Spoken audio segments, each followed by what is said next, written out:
They've been together for 6 years, but in one moment, one choice, it all came crashing down. When your partner isn't who you thought they were, when everything you trusted shatters in an instant, what do you do? The story begins when a simple party turns into an unforgettable nightmare. Before going to the next story, please tell me how you feel after listening to the above story. Don't forget to like and subscribe to the channel so I can send you interesting stories like this every day.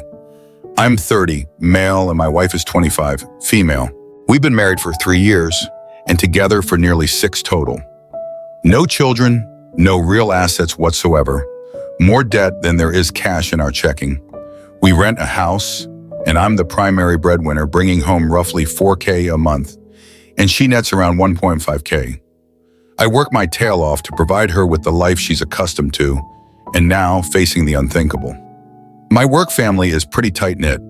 A coworker of nearly 3 years invited me to join in a recreational soccer league, which I've played in for 2 years now.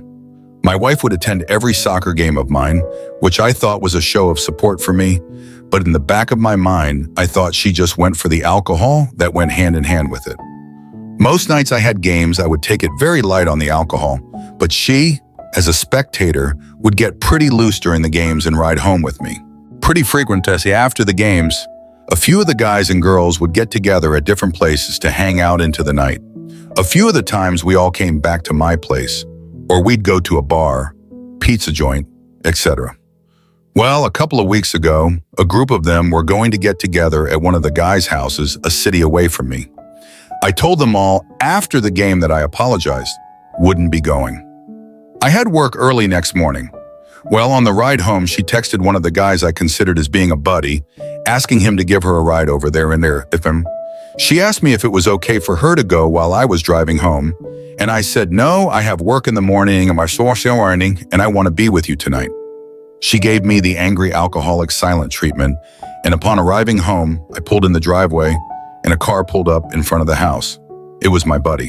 She had made the executive decision to go to this party, and I was pissed. I went to my buddy's car and told him I'm not okay with this and to leave, but then my wife got out of my car and into his, and they drove away. In my rage, I plugged in the dead iPad I had bought for her some years earlier. It was old, but I knew it was connected to her messaging/social media accounts. I saw exactly where she was and tried staying up until I finally fell asleep that night around 3 a.m., and she still wasn't home. When I woke the next morning, she was in her bed. I didn't know when she had come home. I got up, got ready for work, and left that morning without waking her or kissing her goodbye.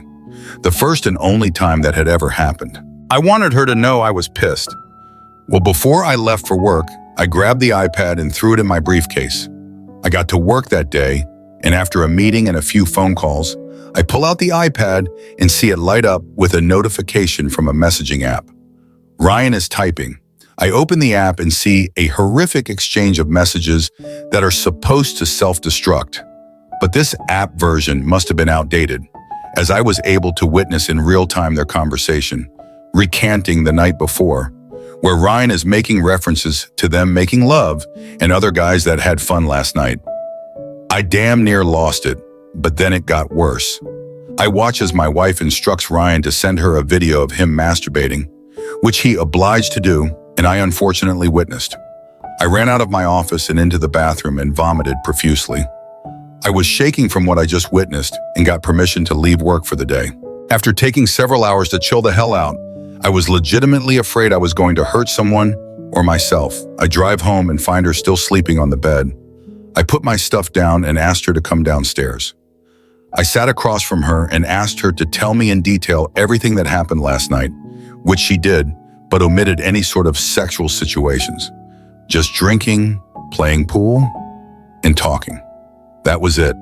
I then asked her when she spoke to Ryan last. She said she had messaged him back and forth a bit that morning, but nothing in particular. Then I dropped the bomb. Would your story change if you knew I watched the entire conversation you had with him this morning? She blew up into tears, and first thing out of her mouth was, "Are you leaving me?" She came clean and told me that she couldn't really remember that clearly, but she had sex with Ryan and another teammate last night, and that's all she could remember. It may have been with more guys, but she couldn't remember. I was disgusted. I asked her if this was the first time, and surprisingly, she told me that there had been other times. One time was even in my house while I was sleeping upstairs. That was it. I was so numb to it all. I helped her pack a bag, and she left the house to go stay with family, and she pleaded for me not to tell anyone. I was alone in my horror story, and I'm now 2 weeks out from D-Day with no idea what to do. I really hope I don't take the cake for worst D-Day experience, but it's hard to think of anything worse than catching your wife in a gangbang scenario with guys you've welcomed into your lives, and to find out that this has been going on for months with at least one of the guys. Now she wants to blame it all on alcohol and swears she's going to start AA and wants to go through couples therapy. She wants us to come out of this together. I think it's a little too late, but I'm a chump and I feel the full range of PTSD emotions, including guilt. I don't know why. I have a meeting with an attorney tomorrow. I like to think I'm making the right move no matter how broken she is over being an alcoholic and really wanting to work this out. I can't even talk to her without imagining her being the lunch meat in a double sandwich. I can't trust her. I'm disgusted by her actions, repeated actions. I deserve a heck of a lot better than that, and I'm not perfect. But why in the hell do I feel so guilty? There's no reconciling this, right? I'm not the bad guy, am I? Uh-oh. Look out, here's an update. I truly appreciate all the advice, concern, and positivity that you all have sent my way. I realize that it's been almost a month since I posted about my experience, and I've had many people reach out to me kindly checking in and wanting to know how I'm doing. Unfortunately, this situation has gone from horrific to unbelievably evil. There isn't a word that I can think of that does it justice. I apologize in advance for what I know is going to be a long update post, but it's the only way to get the full picture of how truly destroyed I feel. Days after the initial post, I took your guys' advice and made a few appointments with attorneys and one with a legal document preparation lady to keep my options open. My wife had no knowledge of these meetings, FYI. We went a few days after the post with no contact directly, but she was adamant that this time, she really was going to make an effort to get us into a CM marriage therapist, which I had been insisting upon for months before my D-Day. So we can try and see if there was any way of working through this, but I knew in my heart what my choice would inevitably be. She did succeed in getting us into a therapist schedule, but it was going to be about a week and a half until we could get in. During that time, I was literally stalking her every move from that damn iPad. I was obsessing over it, watching every message come and go, checking Facebook, Snapchat, everything I possibly could. After a week and a half of scrutinizing every move she made digitally, I really had no further evidence, and I thought perhaps she was showing true remorse. When it finally came time to see the therapist, he sat us down, asked us why we were there, and I told her to tell him the story in her own words. She left out some details, but most of it was there out on the table. The therapist turns his head to me after hearing it all and asks me, "How does this make you feel about your trust in her? How does it make you feel about your marriage?" I just shook my head in disbelief and shock, and instead of answering his question, I replied, "If I don't say it out loud right now, I'm afraid I never will. There's no coming back from this for me. This marriage is over. The vows were broken, my trust is shattered, and I think the only thing left to do is to get a divorce." My gut wrenched, and she completely blew up into hysterical crying. I continued, "I don't know what can be salvaged from this relationship, but the marriage is over. I meant what I said on the altar, and I'm not being true to myself if I don't recognize this as being broken and unfixable." At that point, I felt a slight sense of relief, having stated it out loud in front of her in a neutral party, that I was done. The remainder of the therapist appointment was spent on him explaining to her why my feelings and my decision were completely rational given the situation, and calming her down. It actually couldn't have gone better in my opinion. He insisted upon seeing us not as a couple but separately, to see if he could help us as individuals first, and maybe, on the horizon perhaps years from now, bring us together for discussion of reconciliation. I'll say it right now so you don't have to worry. At this point, I don't even have the slightest intention of ever considering reconciliation. But at least in the meantime, the individual therapy might actually do me some good. Now, before I continue, I knew at this point I was about to embark upon a legal journey, which, if not amicable, could be disgustingly ugly and financially devastating to me, the breadwinner in a no-fault state. I've written all of this legal process out, but I'm omitting until things are locked in. Too risky to post online at the moment. The overarching point of the legal process is that I have to keep things amicable right now. Let's fast forward roughly a week and a half. By now, we've both had at least one individual therapy session each, and her narrative to the entire family is that we're ending the marriage because of the breaking of vows. But we're both trying to heal ourselves right now. She's still staying with family, and I continue my obsession with constantly searching her digital presence for any sign that she was continuing her disgusting habits, as many of you had suggested she would. Not saying it's your fault, I would have been searching anyway. It wasn't until one night last week that I realized there was a place I hadn't ever checked. The App Store. I went to the app download history of the iCloud account and saw that almost 2 weeks prior to that evening, she had downloaded a secret texting app onto her phone. My gut wrenched.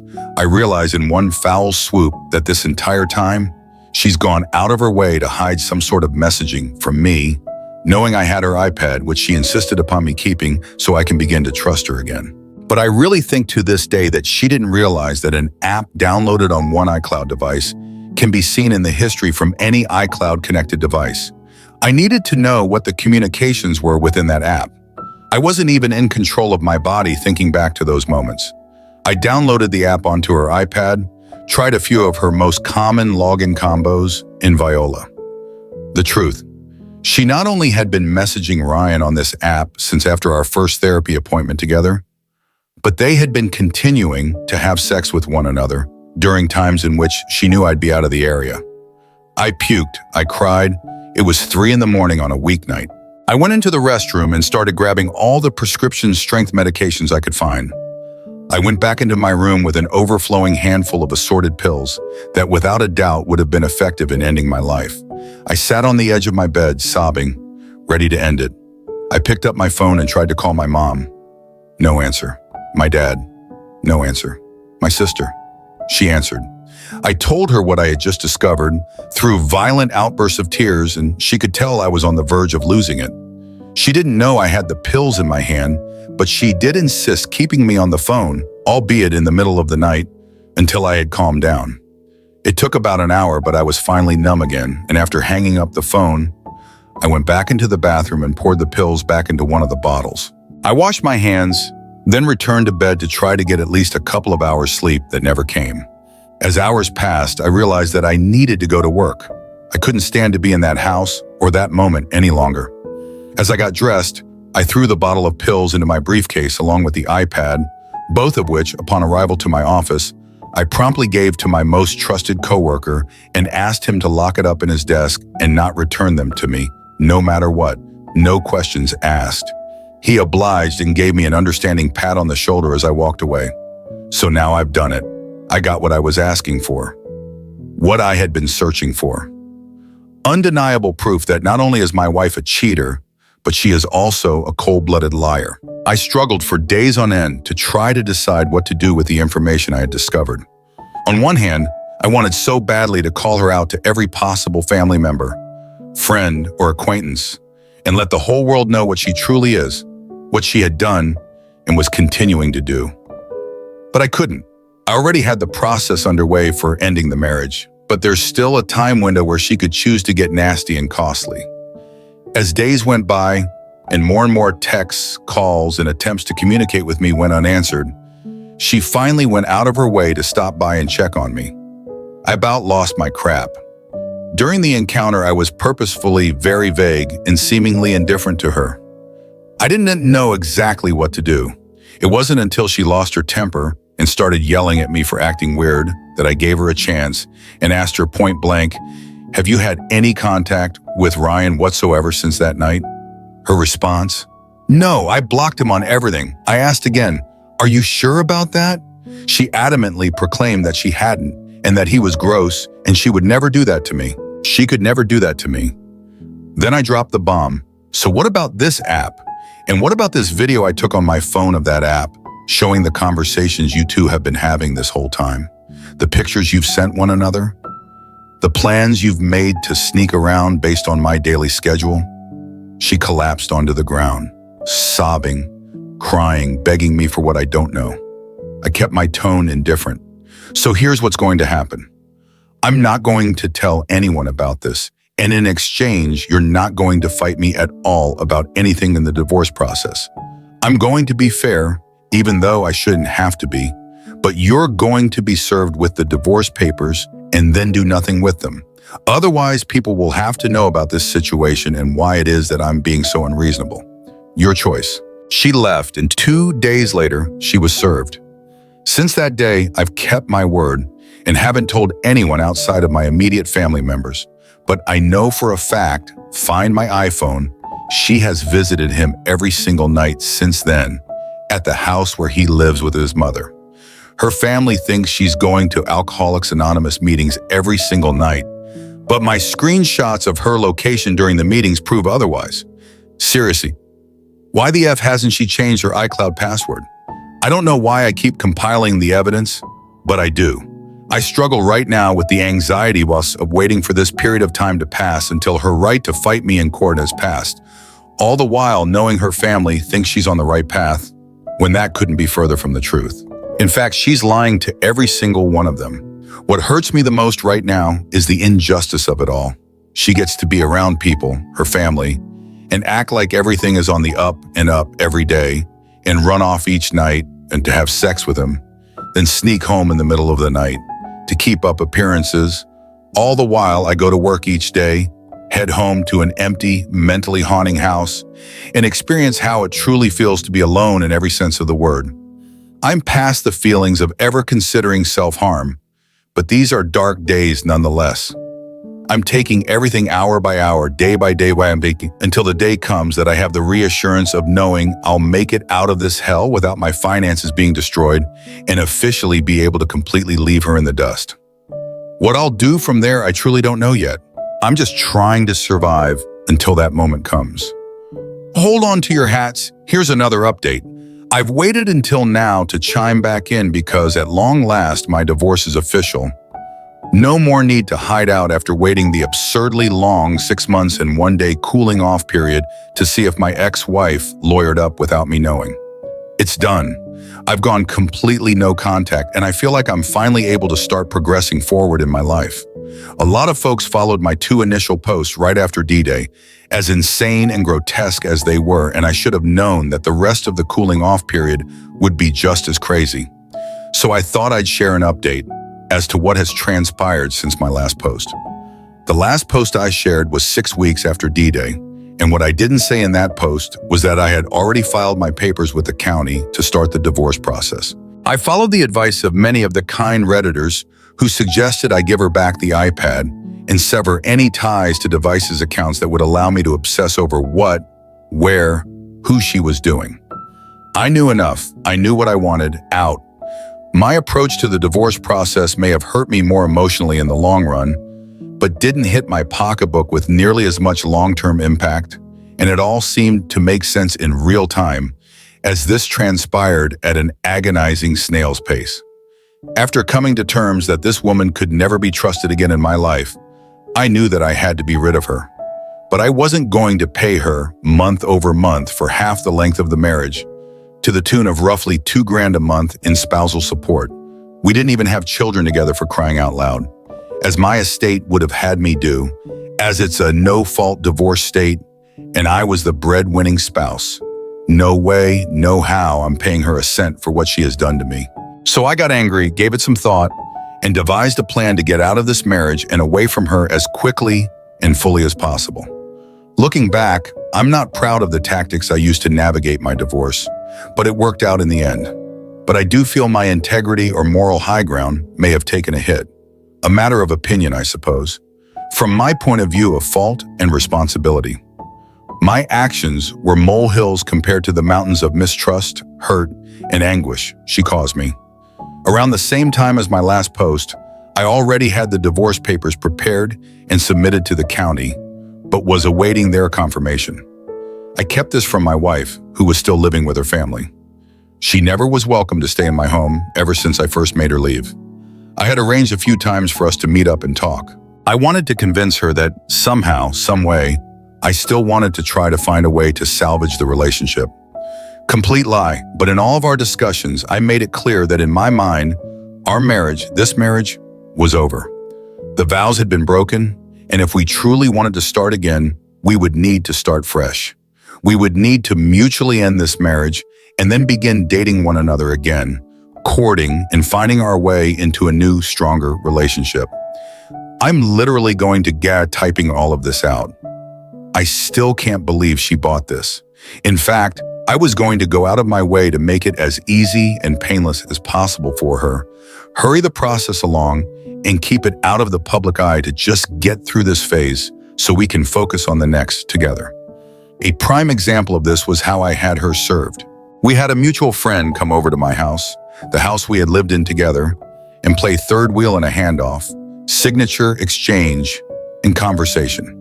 She signed the paper she needed to, sealed up her documents in the envelope they came in without even scanning through them. I doubt she ever really did dig into the minutia of those tedious legal forms, because I painted myself a very pretty picture, completely absent of any spousal support beyond splitting what was in our account at the time. That was the single largest issue that I wanted to avoid running into, paying her spousal support. Over the first few months, I tried to write out the need time on my own to think. Carved pretty hard to avoid seeing her, but met with her roughly 2 times a month to have dinner or meet up in a public place, to make small talk and act like I gave a crap. These meetings were always a public place, so she would never be able to say I tried to do something to her. I kept up appearances. I played her on. I made her feel like I was truly working through my emotions and coming to grips with what happened and seeking the ability to forgive so we could reconcile when I had absolutely no intentions of doing so. By keeping her lead on, I was able to clearly remove her from my bank accounts, with her actual assistance in doing so, having her removed from the lease, and even got all of her possessions moved out of the house into a storage unit. Because after this was all said and done, I convinced her that we would get a new place together, and having her stuff out of the house would make the house feel a lot less haunting to me as I heal. Lying to her and keeping her in this state of submission and cooperation made all of the difficult separation tasks insanely easy, and she thought she was doing the right thing for us. This strategy got me through about 4 of the 6 months I needed to get through until I reached the light at the end of the tunnel. It wasn't until sometime in early month 4 that I received a text message from a family member she was living with, asking if we were still working things out. This family member knew of Ryan and the truth to the story, but to keep up my reconciliation charade, I replied with a yes, why? And I received back a picture of my wife and Ryan having dinner at a restaurant a city away, with a follow-up text saying, "This is happening right now." Just so happens that this family member was meeting up with coworkers for drinks after work and spotted them together. This is where I completely messed up by letting my emotions get to me. I texted my wife right then and asked if she could talk on the phone, and she replied back with a lie that she was in an AA meeting and that she could call me as soon as she was out. That's when I lashed back with I didn't know they held AA meetings at insert restaurant name here, and that Ryan was now your sponsor? That got her attention. She called me immediately and started yelling again, accusing me of stalking her. I replied with some choice words the mods definitely won't allow on this sub, basically telling her off, calling her some names, and acknowledging to her that I have absolutely no interest in speaking with her ever again. Thus, the last 2 months of the divorce resulted in her being in a relationship with Ryan, which was private at first, but eventually became public. I had blocked both of them on all social media, but through various friends of ours, information trickled in, questions arose, and more people started contacting me, wanting to know what was going on. Apparently, my wife was getting bolder and posting status updates and pictures of the two together. If someone reached out to me and asked, I would tell them as much as they wanted to know. The friendships and relationships I truly valued and wanted to salvage, I had to get on my side. It didn't take more than telling them the truth to do the trick, but having the support behind me and to hear people who knew us both acknowledge that what she did to me was horrific. Just to hear that validation felt more important than the material division in the divorce itself in those moments. I finally had people to vent to, and boy did I vent. Almost everyone I spoke with about what happened, I'd communicated with her first in one way or another to find out, who is this guy she was posting all these pictures of? A common denominator arose from each of those follow-up calls to me, that she drastically downplayed the events which had occurred, though to the best of my knowledge, she didn't deny that she was the one who cheated. I was more than obliged to fill them in on the details she chose to leave out. Every one of our friends and most of her closest relatives were in shock, and I truly believe chose, and continue to choose, to support me, and I found myself asking them not to rock the boat until the divorce was finalized. The more time that went by where they were together, the bolder the pictures became, and the more public they went with their relationship, the more my phone rang. It came to the point that I had to ask people to please stop informing me of their developments, because it still was causing real emotional pain. Valentine's Day happened to be just a few days before the finalization of the divorce, and along with the Day of Love came 3 screenshots from 3 different people, all of the same social media posts. The 2 pigs embraced, along with a romantic description to go along with the picture about how amazing God is to deliver such a wonderful man into her life, and that she couldn't be happier, and that she, literally, hopes she is a man she'll marry someday. Whenever a door shuts, God opens a window. Barf. I did get a kick out of the confused comments from extended family and her far-removed friends asking who that was. Even a few of the shocked emoji faces. I would like to say it doesn't bother me, them being together, but it does deep down. I still feel a deep sense of loss, but now I also feel that absolute feeling of pure disgust and regret at how ridiculous, grotesque, and cold-hearted this woman is. And I feel a sickness within me for feeling like I wasn't able to see this monster right in front of me for so many years. Not to mention what a despicable human being Ryan is. I truly have no respect or energy to comment or worry about him. He's sure to get hit by the karma train sticking around with her, my ex-wife, someone I truly feel like I do not know anymore, and it's making it a bit easier on me moving forward. Alas, the day finally came last week, where the court-appointed date of the dissolution of our marriage arrived. I hadn't been served any papers, and her opportunity had passed to fight me for anything we hadn't listed on the agreements last drafted when we were still going to try again. I was able to keep my entire 401k, no spousal support, no additional debt into my name, no lawyers, no court, no having to ever deal with this person ever again. At the end of the day, I blocked her number from my cell phone. The next day, 7 of my closest friends, 6 of which were friends with the both of us, threw me a divorce party, which they posted on Snapchat throughout the night. It was truly a celebration worth documenting and earned every single one of them a complete social media block from my ex-wife. Hand a few nasty texts to some of them. Her maid of honor was at my divorce party and wants nothing to do with her ever again. P.S. There's one final internal struggle I'm having. Maybe someone can offer some insight. Back during the D-Day obsession period, when I was scourging her digital footprints, I stumbled upon the fact that she had been sleeping with a man from her hometown while all of this was going on. The thing is, this guy is an old flame of hers, but has a wife and a kid at home, and I truly struggle with whether or not I need to find a way to make sure the wife knows. I feel ashamed I haven't said anything to this point, but the thought of destroying a family and having that on my conscience is something that I have not yet been able to rationalize. Do I find a way to tell her? Do I identify myself?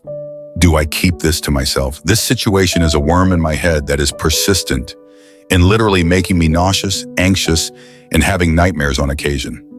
Any advice would be appreciated, all things considered. Oh, you thought we were done? There's one final update. Hello again, everyone. In 17 days, it will be the 2nd anniversary of my D-Day. Honestly, when I go back and read the previous posts I wrote, I can honestly say I never thought I'd make it this far in terms of the amount of time that has gone by and the healing of the pain, burden, hurt, and depression I felt because of my ex-wife's horrific actions. I received a message from many of you caring folks asking for an update, and all I can say is be careful what you ask for. Obviously, it has been quite a while since my last update, but there have been some important events that transpired that truly show how appalling a human being can be. After the divorce was finalized in February of 2019, I tried my best to go no contact, but that's easier said than done nowadays. I didn't speak to her or anything like that, but every now and then, I might see a post from a distant family member of hers that I hadn't yet blocked, or a friend would unintentionally mention something they saw on a mutual friend's Snapchat, things along those lines. All of my true friends tried their best to keep these types of updates to themselves, but some news was too big to hold back. The first blockbuster came in May of 2019, when one of my best friends called me to tell me that my ex-wife was getting married to a guy from Tennessee. Wait, what? Yeah, it was true. My friend's husband had yet to block my ex-wife on Facebook and was able to take screenshots of the events that transpired leading up to the big news. Mind you, this all took place between March of 2019 and July of 2019. Apparently, Buddy and her didn't last too long after the divorce was finalized. I don't know the specifics about that or how it ended. I kind of wish I did, but not surprising in the least. Starting in April, a string of status updates on Facebook alluded to everything happening for a reason, in subversive hints that she was falling in love with someone. Poor soul. Then seemingly out of nowhere in July, a simple picture and caption posted on her wall. The picture was of her and some random dude, none of whom knew or had heard of, standing in a courthouse, holding hands, rings on fingers, holding up what must have been a marriage certificate. Geotagged in California, proudly updated with her new last name, with a caption saying something along the lines of, "Dramatic, stupefied pause. Was that good enough?"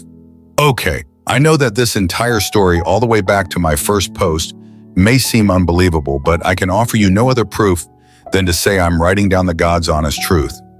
These next few lines may elude some of you, but I hope if you've read this long, you have some trust in me. I felt I needed to warn you before going on. I simply could not stand the intense curiosity of the situation. I reached out to one of my ex-wife's cousin-in-laws, who I got along with pretty well, to get the rest of the story. He obliged. Her new husband was someone who she had met online and had been talking to for a few months over the phone, text, etc. Apparently, they both fell hard and fast for one another, and he proposed to her on a phone call. She said yes, and they simply couldn't wait. Within a week of the proposal, and a serious attempt by her to inform her family and invite them to attend the wedding, which took place in a very random town about 2 hours away from our hometown, for some reason I do not know, he flew out to California, and the marriage took place on a Saturday. That day also turned out to be the first time that they had met face-to-face, but they were now man and wife. The kicker, according to the cousin, is that not one person from her family attended the courthouse wedding. Whether that was due to the lack of time to plan or lack of respect to attend, they were married unceremoniously, something I'm sure would have bothered the heck out of her. That Sunday was spent packing a moving truck with all of her belongings, and they set east for Tennessee on Monday. I couldn't believe it. I've heard it from enough people by now to know that the story and timeline is true, but it was simply unbelievable at the time. That poor man, if only he knew. I'm sure he didn't know. He would have had the presence of mind to not get married in California, a no-fault state where he could fall into the same situation I was facing with her. But hopefully he was simply not informed as opposed to being that stupid. For the time being, I did the best I could to shake the idea of both of them from my mind, but I did find solace in knowing that they were moving quite far away, where I know I wouldn't have any chance of randomly running into her ever again. Summer came and went in 2019, but right in the middle of fall, another bombshell. While thumbing through Instagram, a video crept up on my screen of my ex-wife holding a plate in front of her father, him covering his eyes with his hands. Before I was able to realize what it was that I was looking at, I saw that on the plate sat a single cookie covered with blue frosting. My ex-wife's voice came through and was counting down. 3, 2, 1. It's a boy, as her father uncovered his eyes. It was a freaking gender reveal video. Why am I seeing this? Her mother had just created an Instagram account, completely public, and posted this video of her husband's excitement. Apparently, Instagram's algorithm thought I'd like to see this video from someone I may know. I completely lost it. That was actually a really bad set of days and sleepless nights. The sickened feeling I had was a mix of disgust, pain, frustration, and even a bit of jealousy. It's one of my great aspirations in life to become a father, and had all of this not happened on our previous timeline, this very well could have been the time that we had a child together. It could have been my child. I could have been the one becoming a father. I'm 32 years old now. I thought I'd be one by now, much less, not even on a path towards having a relationship, let alone a child. I'm a mature man, and I realize that I do have time ahead of me to achieve that dream with someone I love and am happy with, but I can't stop myself from comparing where I am in life to where I thought I'd be by now. All I can say for certain is that in this particular scenario, I'd very much rather be in my position than the soon-to-be fathers. I imagine that by now, the baby is probably born. I've had the good fortune and good company of those around me to not have heard either way. I know this is the preferable position to be in, not knowing than the alternative. But I can't help but wonder every now and then. The good news is that when I really think about it, there are more and more days now that she and her dumpster fire of a life do not cross my mind whatsoever, and I consider that progress. There still are bad days which are made exponentially worse because of the stay-at-home orders, creating unbearably depressing days. I have the good fortune of currently working as an independent contractor, able to work from home on my computer, but those are very lonely days. I make a point to get out and walk, but I do miss the gym. I've come home to visit my parents as much as I can, just to have some company that isn't talking to someone on a webinar or over the phone. I know this situation we all find ourselves in is shared in its effects on all of our lives. It's not something I am going through alone. When I get to feeling hopeless, I think back to the early days of following my D-Day and how I thought I'd never make it through that, yet I have, and I'll finally make it through this difficult time as well. One day at a time, one moment to the next if need be, but time moves forward no matter how slowly it seems to be moving. The story we've just witnessed serves as a powerful reminder of the value of trust in every relationship. We can love, sacrifice, and give everything to each other, but without trust, everything can fall apart in an instant. Nothing can destroy a marriage more than betrayal. Yet this story also shows us that no matter how painful it gets, we can always rise, stay strong, and keep moving forward as to find happiness again. That is the lesson the husband in this story learned. Forgiveness isn't always the answer, and sometimes the most important thing is knowing when to let go. If you felt moved by this story, don't forget to hit that subscribe button to make sure you don't miss out on other deeply emotional stories like this one. Join us as we explore more life lessons, experiences, and stories that often only exist in real-life tales. Be sure to share this video with your friends and family so they too can learn and reflect. Thank you for watching, and we'll see you in the next video.